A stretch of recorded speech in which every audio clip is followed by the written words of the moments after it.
এই মুহূর্তে আপনার আমার জন্য পরীক্ষা। সাহাবাদের উপরেও পরীক্ষা এসেছে।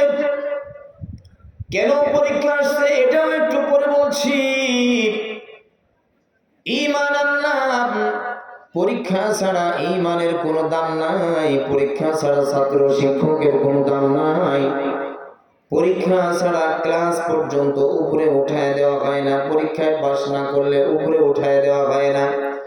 যে কোনো জিনিস ক্রয় করতে গেলে পরীক্ষা করতে হয়, যাচাই বাছাই করতে হয়, পরীক্ষা করে নিতে হয়।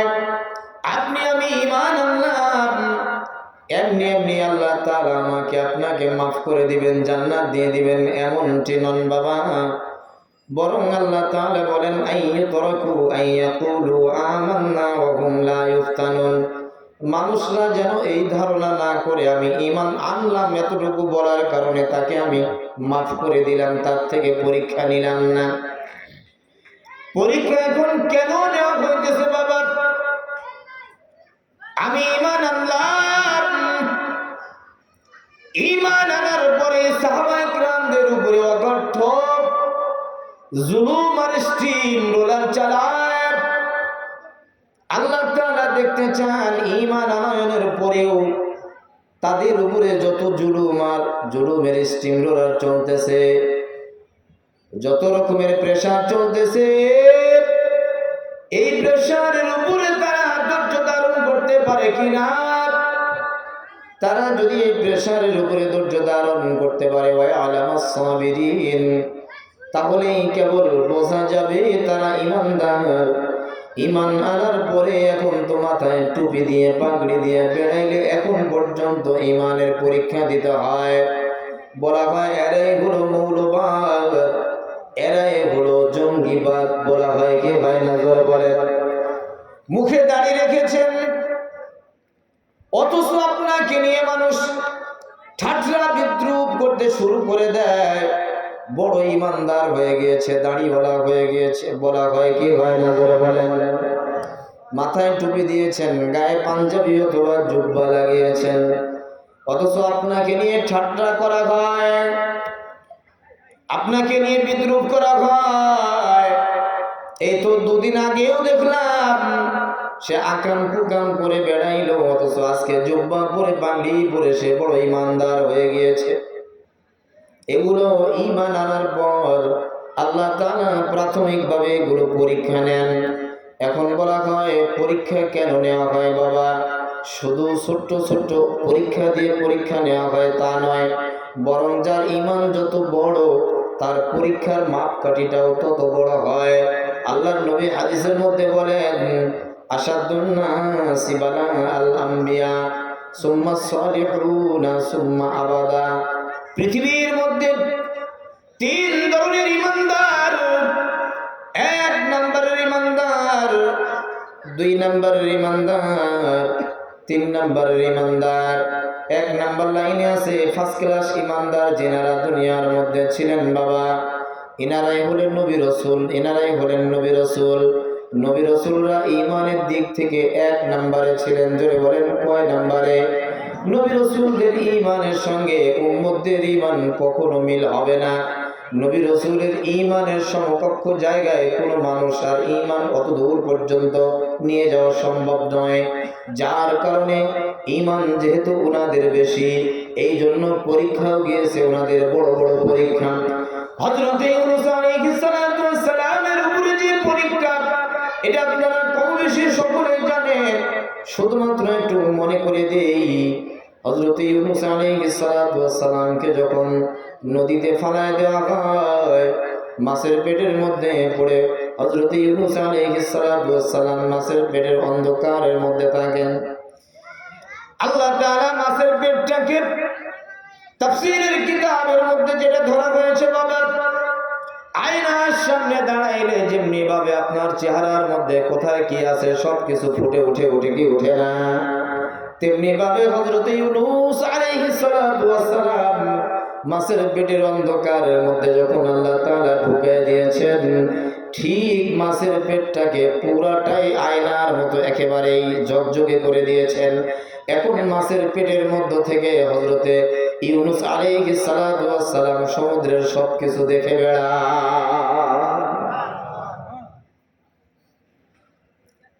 মাছ তার প্রতিদিন চলাফেরা করে, খানা খাইলে তো পেটের মধ্যে হজম হয়, যে খাদ্যটা পেটের মধ্যে হজম হয় না সেই খাদ্যটা আপনাকে শান্তি দিতে পারে না, বরং অশান্তির আগুনে মানুষ দাউ দাউ করে জ্বলে। এটা শুধু মানুষের ক্ষেত্রে নয়, প্রতিটা মাখলুকের ক্ষেত্রে একই ব্যাপার, একই ধরনের কাহিনী। হযরত ইউনূস আলাইহিস সালাতু ওয়াস সালামকে যেই মাছটা পেটের মধ্যে নিয়েছিলেন বাবা, যেহেতু হযরত ইউনূস আলাইহিস সালাতু ওয়াস সালাম হজম হন না, এই জন্য মাছের শান্তি নাই। মাছ শুধু দৌড়ের উপরে আছে, দৌড়ের উপরে আছে। সমুদ্রের তলদেশে একেবারে নিকটে চলে যায়, মাটি যেই জায়গায় আছে সেই জায়গায় চলে যায়। ওই জায়গায় গিয়ে হযরত ইউনূস আলাইহিস সালাতু ওয়াস সালাম দেখেন, এখন বিষয়গুলো আপনাদেরকে বোঝাতে বড় সহজ হয়ে যায় বাবা। এই যে অনেকের বাড়িতে টেলিভিশন আছে না নাই? এখন তো টেলিভিশন অনেকে আর দেখে না, মোবাইল আসার পরে টেলিভিশনগুলো বাদ পড়ে গিয়েছে। টেলিভিশনে একটা চ্যানেল ছিল, জিওগ্রাফি না কি যেন একটা চ্যানেল, এরকম একটা নামের চ্যানেল ছিল, এখনো আছে কিনা আমি জানি না। সমুদ্রের নিচে কত সুন্দর সুন্দর ফুলের গাছ, কত সুন্দর সুন্দর রং বেরঙের মাছ বেড়ায়, এগুলো এই চ্যানেলে দেখানো হয় কি হয় না জোরে বলেন। আল্লাহর নবী হযরত ইউনূস আলাইহিস সালাতু ওয়াস সালাম সমুদ্রের তল দেশে গিয়ে দেখেন মাছের পেট থেকে সুন্দর সুন্দর ফুলের গাছ। ওই জায়গায় দুনিয়ার জমিনের উপরে ফুলের গাছ থাকলে বাতাস লাগলে যেমনি ভাবে হেলায় দোলায়, পানির নিচে পাথরের মধ্য থেকে ফুল গাছ বের হয়েছে, সেই জায়গায় হেলায় দোলায়।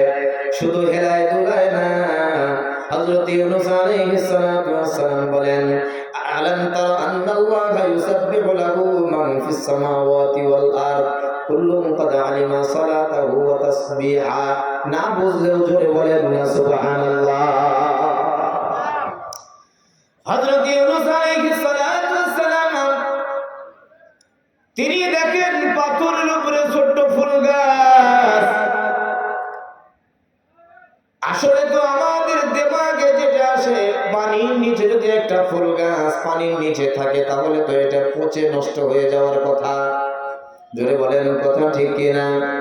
কিন্তু এত সুন্দর তরতাজা ফুল গাছ, এই ফুল গাছ বাতাস আসলে যেমন নড়াচড়া করে ঠিক তদ্রূপ ভাবে সেই জায়গায় নড়াচড়া করে, নাচে নাচে নাচে। শুধু নাচে নয়, বরং তার মুখ থেকে একটা আওয়াজ আসে, সেটাই হলো মহান আল্লাহ রাব্বুল আলামিনের তাসবিহাত গুলো ফুল গাছ পাঠ করতে থাকে। হযরত ইউনূস আলাইহিস সালাতু ওয়াস সালাম তিনি আশ্চর্য হয়ে গেলেন, সঙ্গে সঙ্গে জবান থেকে বের হয়ে গেল লা ইলাহা ইল্লা আনতা সুবহানাকা ইন্নী কুনতু মিনাজ জালিমিন। ও আল্লাহ, কতই আশ্চর্য খবর! এই অন্ধকার ছলঙ্গের মধ্যে থেকেও আমি দেখছি, কি দেখলাম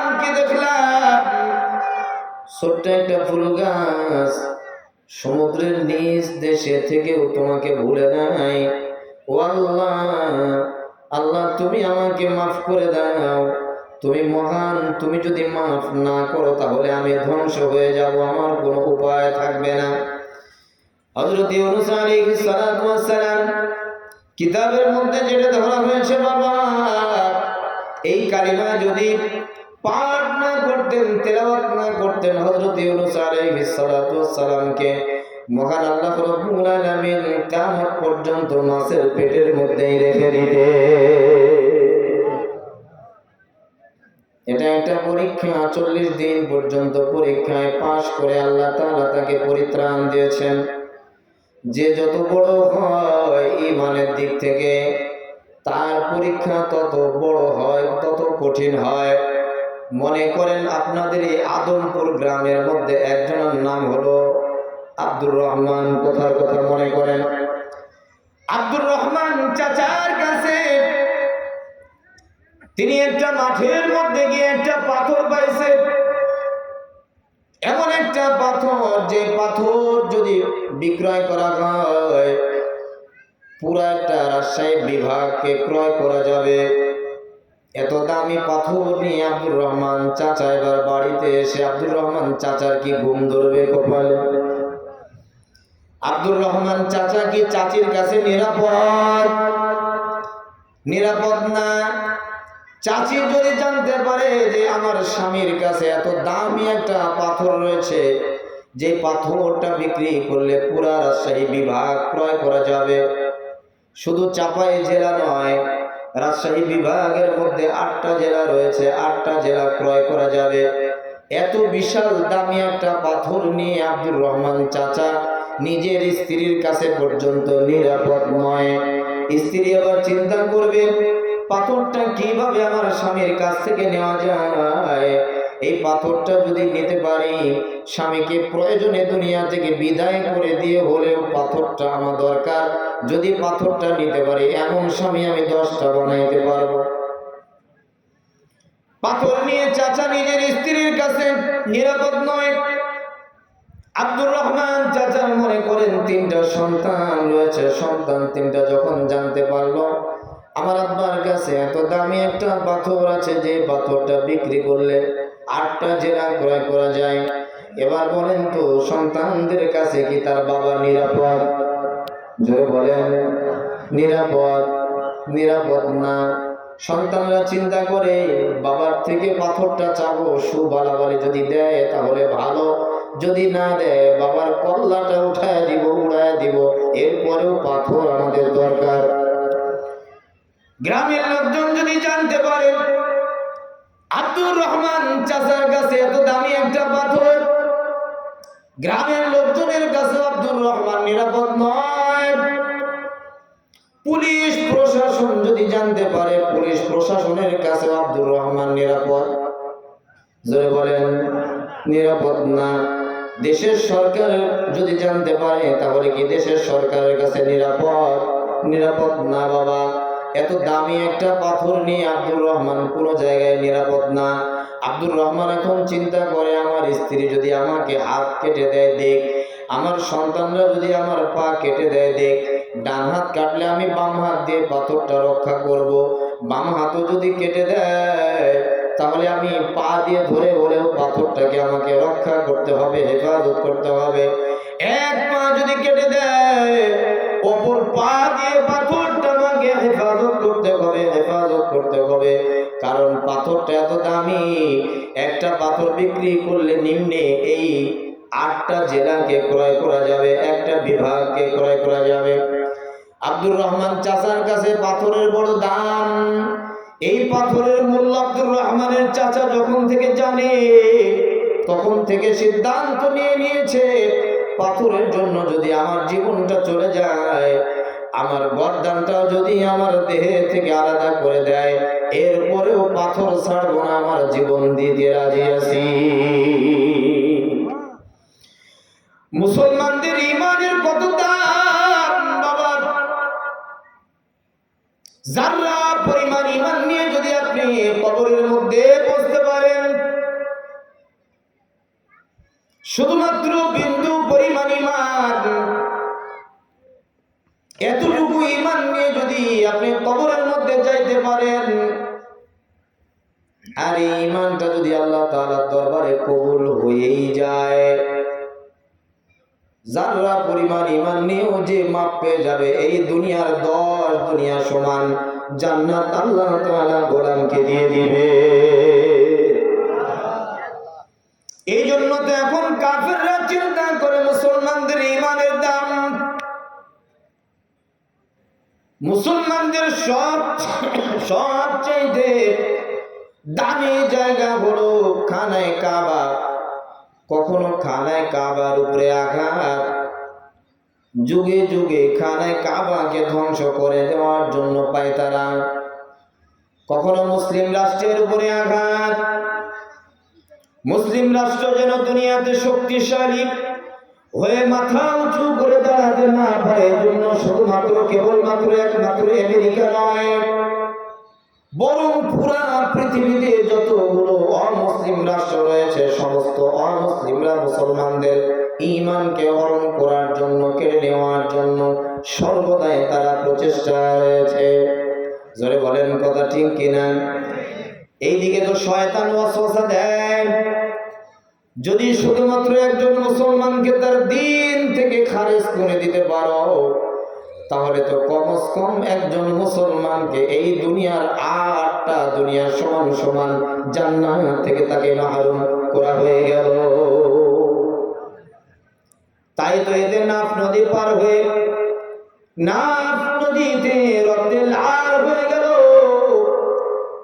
এরপরেও অংশাংশুচি তাদেরকে প্রস্তাব দেয়, যদি তোমরা ঈমান ছেড়ে দাও তাহলে তোমাদের আর কোনো অসুবিধা হবে না। আপনারা দেখেছেন ঈমান ছাড়ে নাই, নিজের জায়গা জমি ছেড়ে দিয়েছে, নিজের জীবনটা পর্যন্ত দিয়ে দিয়েছে, এরপরেও তারা ঈমান ছাড়ে নাই, নিজের দেশ ত্যাগ করেছে, নাফ নদী পার হয়ে হয়ে বাংলাদেশ পর্যন্ত এসেছে, বাংলাদেশে জায়গা নিয়েছে, রোহিঙ্গা হয়ে আছে, এরপরেও ঈমান তারা ছাড়ে না। বর্তমানেও বাবা ইরান হলো মুসলমানদের একটা শক্তিশালী রাষ্ট্র।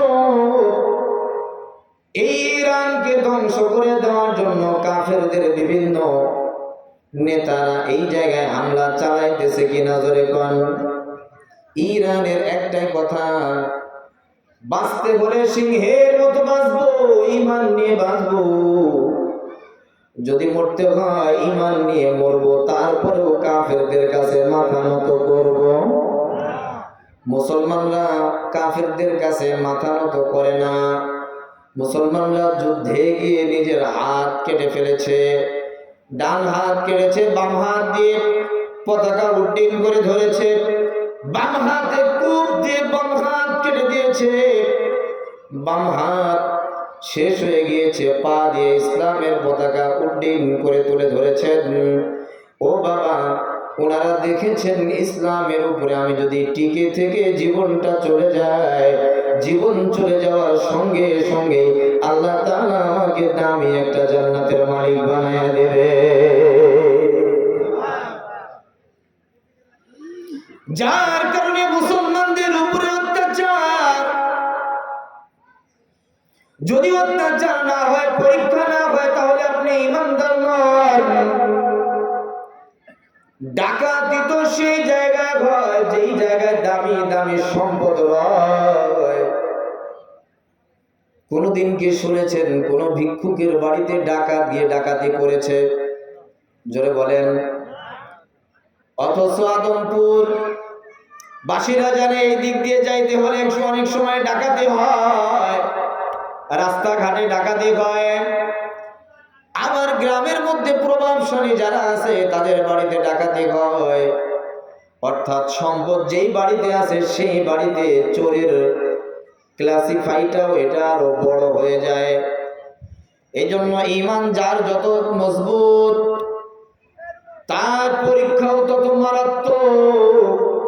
আল্লাহর নবী বলেন, আসাদুন নাসি বালা আল আম্বিয়া, আসাদুন নাসি বালা আল আম্বিয়া। যত বড় বড় কঠিন কঠিন মুসিবত, কঠিন কঠিন বালা মুসিবত আল্লাহ তাআলা এটা নবী রাসূলদের উপরে দিয়ে পরীক্ষা দিয়েছে। হযরত জাকারিয়া আলাইহিস সালাতু ওয়াস সালামের নাম আপনারা শুনেছেন।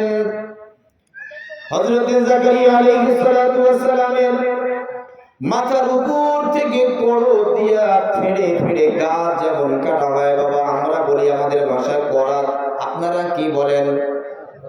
করাত দিয়ে মাথার উপর থেকে নিয়ে পায়ের তালু পর্যন্ত ফেড়ে দ্বিখণ্ডিত করা হয়েছে। এটা কম পরীক্ষা নয়। উপ শব্দটা করবেন, আল্লাহ তাআলা নাজিল করে দিলেন, জানায় দিলেন, জাকারিয়া যদি উপশব্দ করো নবুয়তের দপ্তর থেকে তোমার নামটা কেটে দেওয়া হবে। হযরত জাকারিয়া আলাইহিস সালাতু ওয়াস সালাম ঈমানকে ধরে রাখতে গিয়ে নিজেকে দু টুকরা করে দিয়েছেন, এরপরেও ঈমান হারা হন নাই। ইনি হলেন নবী আসাদুন নাস। আমাদের নবী দুনিয়াতে জন্মগ্রহণের বেশি দিন আগের কথা নয় রে বাবা,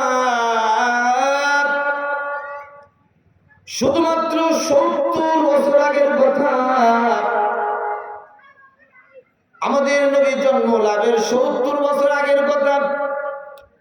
কাফেররা মুসলমানদেরকে একটা টাইমে 20,000 মুসলমানদেরকে একেবারে মেরে শেষ করে দেয়। এর মধ্য থেকে একজন মার কোলের মধ্যে একটা সন্তান, আর 5 থেকে 7 বছরের একটা সন্তান।